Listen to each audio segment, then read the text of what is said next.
Diamond billionaire Nirav Modi has been relocated from the first page of the Christie's auction booklet to the page that's so far been dominated by the likes of Vijay Mallya in just a matter of 2 days. Here's how the diamonds that have been worn by the who's who of the glam world lost all their sheen in a matter of a few days.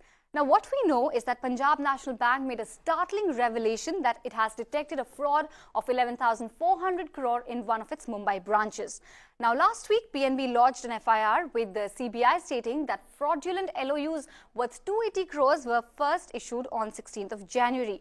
At that time, PNB said it was examining the magnitude of the fraud and will dig deeper into the matter. In the complaint, PNB named 3 diamond firms, Diamonds R Us, Solar Exports and Stellar Diamonds. But what really started out to be worth 280 crore rupees turned out to be escalated to a whopping sum of 11,400 crores. PNB says that one junior-level branch official fraudulently issued LOUs on behalf of some companies belonging to Nirav Modi Group for availing buyer's credit from several overseas branches of Indian banks. Firstly, what's an LOU? Basically, a bank, while issuing LOUs for a client, agrees to repay the principal as well as the interest on the client's loan unconditionally. It was because of this LOU that overseas branches of many Indian banks gave forex credit to Nirav Modi's companies, and it helped raise payment notes to overseas branches of other Indian banks, including Allahabad Bank, Axis Bank, Union Bank, to name a few. Letters of undertakings, LOUs, were opened in favor of these banks for import of pearls for a period of 1 year, for which RBI guidelines stipulate a total time period of just 90 days. This stipulation was overlooked by overseas branches of Indian banks that are also required to follow the RBI guidelines.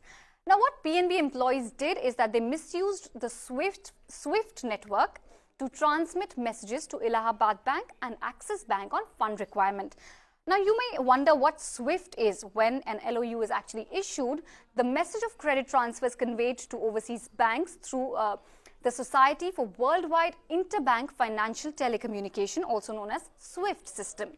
PNB officials allegedly used their access to SWIFT messaging system and verified guarantees given on LOUs without taking necessary sanctions. While all of this was done using SWIFT passwords, the transactions were never recorded in the bank's core system, thus keeping the PNB management in the dark for the longest time.